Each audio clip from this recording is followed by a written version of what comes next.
Good evening students, स्वागत है आप सभी का कोल माइन रेगुलेशन 2017 के क्लास में। आज का हमारा क्लास लेक्चर नंबर 64 होने वाला है कोल माइन रेगुलेशन का, जिसमें हम लोग एक बार फिर से 15 मल्टीपल चॉइस क्वेश्चन को डील करेंगे। गुड इवनिंग देवार्गी कर्मकार रेड्स, सभी को गुड इवनिंग एंड स्वागत है एक बार फिर से आप सभी का माइनिंग एग्जाम एमसीक्यू के कोर्स में, माइनिंग ज्ञान में। चलिए, पिछले क्लास में हम लोग किसके बारे में पढ़ रहे थे? बेल्ट कन्वेयर के बारे में, है ना। बेल्ट कन्वेयर के बारे में हम लोग पिछले क्लास में पढ़ रहे थे कि बेल्ट कन्वेयर से रिलेटेड जो सीओपी होता है, सीओपी यानी कोड ऑफ प्रैक्टिस जो होता है, किस किस चीज के लिए कोड ऑफ प्रैक्टिस बनाया जाता है? सेफ इंस्टॉलेशन, अच्छे से इंस्टॉलेशन हो जाए, उसका इंस्टॉल हो गया उसके बाद उसका मेंटेनेंस अच्छे से हो, है ना, मेंटेनेंस अच्छे से हो और उसका यूज अच्छे से हो। यूज ऑफ बेल्ट कन्वेयर, ये सारा चीज जो है वो कौन बनाता है? मैनेजर बनाता है। और किसको भेजता है? आरआईएम को भेजता है। इंस्टॉल होने से कितने दिन पहले? कितने दिन पहले? बिफोर 30 डेज, बिफोर 30 डेज पहले भेजता है। ठीक है, यही सेम बात, यही सेम चीज अगर हम लोग बात करें, कोई ऐसा बेल्ट कन्वेयर है, यहां पे देखिए, अब कोई ऐसा बेल्ट कन्वेयर है जिसको कैसे यूज करना है? मैन राइडिंग के जैसा उसको यूज करना है। क्या करना है? मैन राइडिंग के जैसा उसको यूज करना है। तो सीओपी जो है, सीओपी कौन बनाएगा? मैनेजर बनाएगा। किसको भेजेगा? सीआईएम को भेजेगा। कब भेजेगा? तो इंस्टॉल होने के बिफोर 90 डेज, है ना, इंस्टॉल होने के बिफोर 90 डेज। क्लियर? यहां तक चीज क्या पढ़े थे कि जो भी सीओपी है उसको इंप्लीमेंट कराने की जिम्मेवारी किसकी है? उसका माइंड्स में पालन हो अच्छे से, ये देखने की, ये देख रेख करने की जिम्मेवारी किसकी होती है सर? तो ये होती है मैनेजर, मैनेजर एंड इंजीनियर की। ठीक है, मैनेजर एंड इंजीनियर की रिस्पॉन्सिबिलिटी होती है कि अच्छे से इंप्लीमेंट हो कोड ऑफ प्रैक्टिस। ठीक है, आज तो आवाज क्लियर है ना उत्तम? उत्तम देभार्गे, आज तो आवाज क्लियर है, आज दिक्कत नहीं हो रहा होगा। ठीक है, उसके बाद हम लोग और क्या देखे थे? रेगुलेशन नंबर 98 में, इसमें रेगुलेशन नंबर 98 में हम लोग क्या देखे थे कि जो भी ब्रेक है और जो इंजन है हॉलेज का, उसका एग्जामिनेशन हम लोग हर 24 घंटे में एक बार करते हैं। उसका एग्जामिनेशन जो है, उसका जो एग्जामिनेशन है वो हर 24 घंटे में एक बार हम लोग करते हैं। ठीक है, ये सारा चीज हम लोग कल कवर किए थे। 10 ही क्वेश्चन हम लोग का कल हो गया था, टेक्निकल इश्यू के कारण आवाज कट रहा था, आज हम उसकी दिक्कत ना आए, है ना। तो ये रिवीजन हम लोग का हो गया लेक्चर नंबर 63 का, लेक्चर नंबर 63 का। और आज हम लोग बढ़ते हैं फिर लेक्चर नंबर 64 में, है ना। आज हम लोग बढ़ते हैं लेक्चर नंबर 64 में। 64 हम लोग डील करते हैं, कौन कौन सा हम लोग का क्वेश्चन आता है सामने। चलिए स्टार्ट किया जाए क्लास। रेडी हैं आप सभी लोग? सभी कोई रेडी हैं? चलिए स्टार्ट करते हैं बाबू हम लोग क्लास। अब क्वेश्चन सभी बच्चे ध्यान से पढ़िएगा और सारा ऑप्शन को, यानी चारों ऑप्शन को कवर करके राइट आंसर जो है अपना गेस कीजिएगा। ओके, चलिए we should start our class now. List in how many time, हर एक ट्रैक, हॉलेज का जो हर एक ट्रैक होता है, जैसे ये ट्रैक है, ये ट्रैक है जिसमें क्या चलता है? टब चलता है। जिसमें क्या चलता है? हॉलेज टब जो है इसमें रन करता है। तो ये जो ट्रैक है उसका एग्जामिनेशन एक बार कम से कम कितना इंटरवल पे हम लोग करेंगे? कितना समय में एक बार ट्रैक का एग्जामिनेशन करेंगे? है ना, 20 घंटे में एक बार, 7 दिन में एक बार, 3 महीने में एक बार, या फिर 6 महीने में एक बार? तो क्वेश्चन नंबर 1 का राइट आंसर हो जाएगा ऑप्शन नंबर बी, 7 दिन। 7 दिन में एक बार हम लोग क्या करेंगे सर?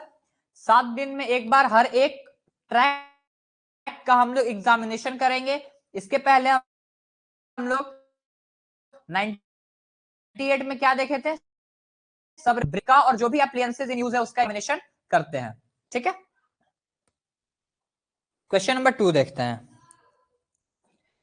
क्वेश्चन नंबर 2 है, which of the following shall be examined once at least in every 7 days.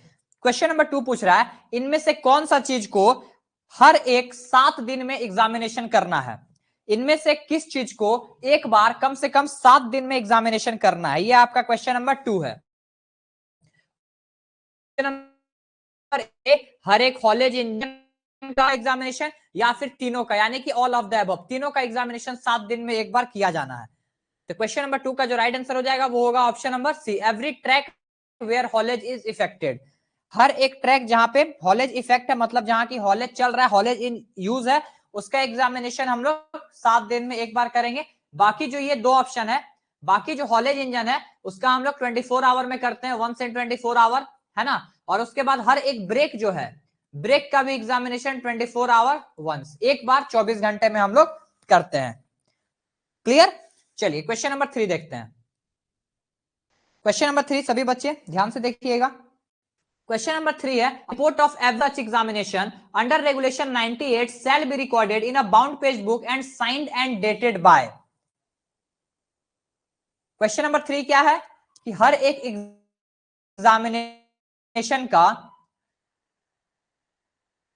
Examination का जो रेगुलेशन नंबर 98 के तहत होता है, उसके बाद 98 के, है ना, ट्रैक का एग्जामिनेशन किए, उस बाउंड पेज बुक में साइन कौन करेगा? उस बाउंड पेज बुक में साइन कौन करेगा, सिग्नेचर कौन करेगा? ऑप्शन देखते हैं। Option number A manager, option number B engineer, option number C either, यानी कि दोनों में से कोई, या फिर ऑप्शन नंबर डी जो पर्सन एग्जामिनेशन कर रहा है, पर्सन मेकिंग एग्जामिनेशन। क्या होगा राइट आंसर इसका? तो क्वेश्चन नंबर 3 का राइट आंसर हो जाएगा आप लोगों का बाबू option number D, person making examination. जो पर्सन एग्जामिनेशन कर रहा है वही क्या करेगा, इसमें सिग्नेचर करेगा, साइन करेगा। क्लियर? चलिए क्वेश्चन नंबर 4 है, which of the following regulation order to examine haulage and travelling roadway. अभी तक हम लोग क्या क्या कर रहे थे, क्या एग्जामिन कर रहे थे? ट्रैक किए हम लोग, हॉलेज का ब्रेक किए, हॉलेज का रोप किए और सेफ्टी अप्लायंसेस किए, है ना। अब क्वेश्चन ये पूछ रहा है कि किस रेगुलेशन के तहत, यानी कि कौन सा रेगुलेशन हम लोग को ये ऑर्डर देता है कि पूरा का पूरा हॉलेज रोड और पूरा का पूरा ट्रेवलिंग रोड का हम लोग एग्जामिनेशन करें।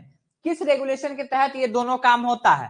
रेगुलेशन 99, रेगुलेशन 100, रेगुलेशन 101 या फिर रेगुलेशन 97? तो क्वेश्चन नंबर 4 का जो राइट आंसर हो जाएगा वो होगा ऑप्शन नंबर ए, रेगुलेशन नंबर 99। 99 के तहत, जिसका टाइटल है examination of haulage and travelling roadway, उसके तहत हम लोग ये काम करते हैं। Clear? Whose duty is to examine the haulage and traveling roadway according to regulation 99? अब रेगुलेशन 99 के अकॉर्डिंग किसका ये ड्यूटी है, किसका ये फर्ज बनता है, ये किसकी रिस्पॉन्सिबिलिटी है कि हॉलेज और ट्रेवलिंग रोडवे की वो क्या करें, एग्जामिनेशन करें, उसका इंस्पेक्शन करें। सेफ्टी ऑफिसर की, मैनेजर की, असिस्टेंट मैनेजर की, या फिर ओवरमैन की? ये किसकी रिस्पॉन्सिबिलिटी है? क्या होगा राइट आंसर इसका? तो देवहार्गे का ऑप्शन क्या है? ऑप्शन डी बोल रहे हैं, देवहार्गे। चलिए क्वेश्चन नंबर 5 का राइट आंसर आपका हो जाएगा ऑप्शन नंबर डी, ओवरमैन। क्योंकि क्या लिखा गया है सर? Competent person. क्या लिखा गया है? कॉम्पिटेंट। चलिए क्वेश्चन नंबर 6 देखते हैं। क्वेश्चन नंबर 6 है हमारा, to use locomotive in underground mines whose permission is required. देखिए अभी तक हॉलेज जब आप लोग पढ़े होंगे, तो क्या पढ़े होंगे डिप्लोमा में या फिर बीटेक में? डायरेक्ट रोप हॉलेज पढ़े होंगे आप लोग, उसके बाद इंडलेस रोप हॉलेज पढ़े होंगे, ठीक है, रोप हॉलेज का ये पढ़े होंगे टाइप, ठीक है, main and tail rope haulage पढ़े होंगे, ग्रेविटी रोप हॉलेज पढ़े होंगे, और एक चीज आप लोग नया चीज पढ़े होंगे, लोकोमोटिव, जिसमें आप लोग 2 चीज पढ़े होंगे, बैटरी लोकोमोटिव और एक डीजल लोकोमोटिव। ये आप लोग पढ़े हैं ना? यस और नो? पढ़े हैं कि नहीं? यस और नो बताइए। ये चीज पढ़े होंगे। हाँ, ग्रेविटी रोप हॉलेज होता है, लोकोमोटिव चलाने की परमिशन, माइंस में लोकोमोटिव चलाने की परमिशन कौन देता है, मतलब किससे पर ग्राउंड माइंस में? लोकोमोटिव आप लोग समझ रहे हैं ना। तो क्वेश्चन नंबर 6 का राइट आंसर हो जाएगा आपका ऑप्शन नंबर सी, CIM। ठीक है, CIM, chief inspector of mines. Chief inspector of mines से चला सकते हैं। क्लियर? चलिए क्वेश्चन नंबर 7 देखते हैं। क्वेश्चन नंबर 7 है, no locomotive shall be used where the gradient of track. Track का ग्रेडियंट कितना हो जाने पे, यानी ये जो ट्रैक है इसका ग्रेडियंट कितना हो जाने पे वहां पे लोकोमोटिव हम लोग यूज नहीं कर सकते हैं। ऑप्शन नंबर ए, यदि 1/5 से ज्यादा हो जाए। 1/5 से ज्यादा मतलब क्या हो गया, यदि 1/4 हो गया, 1/3 हो गया, ये सब, या फिर 1/15 से कम है, या फिर 1/15 से ज्यादा है, या फिर जब 1/15 ग्रेडियंट पहुंच गया तो वहां पे नहीं कर सकते हैं। तो क्वेश्चन नंबर 7 का राइट आंसर क्या हो जाएगा बाबू, ऑप्शन नंबर सी। जब ग्रेडियंट जो है वो 1/15 से ज्यादा हो जाए, यानी कि 15 मीटर ऐसे नीचे आने से 1 मीटर आप ऐसे वर्टिकली नीचे आ रहे हैं, उसको हम लोग बोलते हैं 1/15। इससे यदि ज्यादा हो जाए, यानी कि अगर 1/14 से इधर नीचे आने लगे 1/13, 1/12, तो हम लोग वहां पे gradient use sorry locomotive use नहीं कर सकते वैसे ग्रेडियंट पे। क्लियर? तो more than 1/15 exceeds 1/15, option C is the right answer of question number कौन सा था ये 7। ठीक है, चलिए क्वेश्चन नंबर 8 देखते हैं। Except in which case the locomotive shall lead the tub और सेट और ट्रेन ऑफ टब। देखिए, टब, सेट और ट्रेन ऑफ टब ये दोनों एक ही बात है। सेट ऑफ टब या फिर ट्रेन ऑफ टब मतलब एक पूरा का पूरा जो है काफिला, टब का काफिला, एक टब, दो टब, तीन टब, इसी को हम लोग बोलते हैं सेट ऑफ टब या फिर ट्रेन ऑफ टब। तो क्वेश्चन नंबर 8 है कि किस कंडीशन को छोड़ के, except in which condition locomotive shall lead the tub और सेट और ट्रेन ऑफ टब। लोकोमोटिव क्या करेगा इसको छोड़ के, या फिर संटिंग ऑपरेशन के दौरान उस केस को छोड़ के, ड्यूरिंग संटिंग ऑपरेशन, या फिर जब मैनेजर बोले, या फिर जहां जहां जब जब सीआईएम रिक्वायर करे। तो क्वेश्चन नंबर 8 का आंसर क्या हो जाएगा बाबू, option number B, while shunting operation. जब लोकोमोटिव में क्या हो रहा होगा, संटिंग ऑपरेशन हो रहा होगा, उस केस को छोड़ के हर केस में लोकोमोटिव जो है वो क्या करेगा, लीड करेगा set of. Standard and parameter for hall road for truck and dumper shall be specified in a general order in writing by. जो हॉल रोड का स्पेसिफिकेशन है कि कितना चौड़ा रहेगा, वन वे में अगर आप सर्कुलर पढ़े होंगे, सर्कुलर का क्लास अगर मुझे मिला और मैं आपको सर्कुलर पढ़ाऊंगा तो उस टाइम हम लोग डिस्कस करेंगे कि वन वे में कितना रहेगा, टू वे में कैसा रहेगा, उसका स्ट्रक्चर कैसा रहेगा, पैरामीटर कैसा रहेगा हॉल रोड का जिसमें डंपर और ट्रक ओपन कास्ट में चलता है, ये कौन डिसाइड करेगा इन राइटिंग, ये कौन डिसाइड करेगा। ऑप्शन देखते हैं, माइंस का manager, safety officer, chief inspector of mines, या फिर रीजनल इंस्पेक्टर ऑफ माइंस, कौन डिसाइड करेगा। तो क्वेश्चन नंबर 9 का राइट आंसर क्या हो जाएगा बाबू, option number C, chief inspector of mines. ठीक है, विद डंपर के विड्थ के हिसाब से ये देखा जाए वन वे में या टू वे में। ठीक है, वन वे टू वे समझते हैं आप, यदि एक ही रास्ता आने जाने के लिए है, ठीक है, एक ही रास्ता आने जाने के लिए वो एक अलग केस है। अगर डंपर जाने के लिए अलग रास्ता है, आने के लिए अलग रास्ता है, वो एक अलग केस है। तो उस हिसाब से हम लोग क्या करते हैं, इसका विड्थ और पैरामीटर फिक्स करते हैं। क्लियर? चलिए क्वेश्चन नंबर 10 देखिए अब। The movement of railway wagon shall be carried on under the supervision of. Railway wagon का जो मूवमेंट होगा, रेलवे वैगन का जो भी मूवमेंट होगा वो किसके पर्सनल सुपरविजन में किया जाएगा, किसके पर्सनल सुपरविजन में, रेलवे का, option number C competent person का, या फिर option number D any of above, तीनों में से कोई भी। क्वेश्चन नंबर 10 का राइट आंसर क्या हो जाएगा बाबू, option number C competent person. Clear, competent person की निगरानी में यह काम किया जाएगा। चलिए क्वेश्चन नंबर 11 देखते हैं। क्वेश्चन नंबर 11 है, who shall warn the person likely to be endangered before wagons are moved. जब भी रेलवे वैगन्स मूव होने वाला है या फिर हो चुका है, वैसे केस में जो पर्सन उसके खतरे में या चपेट में आ सकते हैं उसको वार्न कौन करेगा, उसको वार्न करता है ऑपरेटर, इंजीनियर, कंपिटेंट पर्सन, या एनी ऑफ अबव, तीनों में से कोई भी। तो ये वार्न तो देखिए कोई भी पर्सन है, option number C competent person. Same जो आप इसमें देखें ना क्वेश्चन नंबर 10 में, जो ये कंपिटेंट पर्सन ऑथोराइज हुआ सुपरविजन के लिए, यही कंपिटेंट पर्सन का ये रिस्पॉन्सिबिलिटी है कि वो क्या करे, किसी पर्सन को जो उसके चपेट में आने वाला है या खतरा हो सकता है रेलवे वैगन से, तो उसको वो सचेत करेगा, वार्न करेगा। क्लियर? चलिए क्वेश्चन नंबर 12 देखते हैं। क्वेश्चन नंबर हम लोग 12 देखते हैं। Where a railway wagon are specially placed so as to afford thoroughfare. Thoroughfare मतलब क्या होता है, जगह देना, खाली स्पेस समझिए, खाली स्पेस, जगह देना, है ना, जगह देना। क्लियर? जहां पे रेलवे वैगन स्पेशली उस चीज के लिए खड़ा है कि उसके बीच में हम लोग क्या करें, जगह दे सकें। तो वो जगह का जो चौड़ाई है कितने से कम नहीं होना चाहिए, मीटर में आपको बताना है, 3 मीटर, 5 मीटर, 1.2 मीटर या फिर 1.5 मीटर, कितने मीटर से कम नहीं होना चाहिए? क्वेश्चन नंबर 12 का राइट आंसर क्या हो जाएगा बाबू? Option number B 5 metre. Minimum 5 metre का space, not less than 5 metre space आपको क्या करना है? रेलवे वैगन के बीच में छोड़ना है। क्लियर? चलिए क्वेश्चन नंबर 13 देखते हैं। क्वेश्चन नंबर 13 है हमारा, no material shall be placed और डम्प्ड। मतलब क्या होता है? डंपिंग मतलब समझ रहे हैं, एक ओवरबर्डन डंप तो समझ होंगे। तो नो मटेरियल, किसी भी तरह का कोई मटेरियल को नहीं रखा जाएगा या डंप नहीं किया जाएगा। ट्रैक है, ट्रैक और रेल के कितने मीटर आइदर साइड, यानी कि ये अगर ट्रैक है तो इसके जितना मीटर इधर नहीं किया जाएगा उतना ही मीटर इधर भी नहीं किया जाएगा। मतलब दोनों साइड में किधर भी साइड आप क्या कर सकते हैं, उतने मीटर के रेडियस। कौन सा समझ में नहीं आया बाबू आपको? अब बताइए कौन सा समझ में नहीं आया, तब तक हम लोग आगे बढ़ते हैं। Option number A 3 metre, 5 metre, 1.2 metre या फिर 1.5 मीटर। तो क्वेश्चन नंबर 13 का राइट आंसर क्या हो जाएगा? Option number C 1.2 metre. जो 1.2 मीटर आप बोल रहे थे, 1.2 मीटर उत्तम बोल रहे थे, वो क्वेश्चन नंबर 13 का आंसर है 1.2 मीटर। 1.2 मीटर तक कोई कचरा नहीं फेंका जाएगा, डंप नहीं किया जाएगा कोई मटेरियल, और इधर भी 1.2 मीटर किसी तरह का कोई मटेरियल डंप नहीं किया जाएगा। अब समझ में आया? अब क्वेश्चन नंबर 14 की तरफ आते हैं। क्वेश्चन नंबर 14 है, all space between the rail at switches and crossing in which the foot of person is liable to be caught shall be keeped filled with. अब रेलवे वैगन जहां से पार हो रहा है, जहां पे रेल है, वहां पे कोई ऐसा क्रॉसिंग है जहां पे पर्सन का फुट वहां पे क्या हो सकता है? अंदर धंस सकता है या अंदर जा सकता है।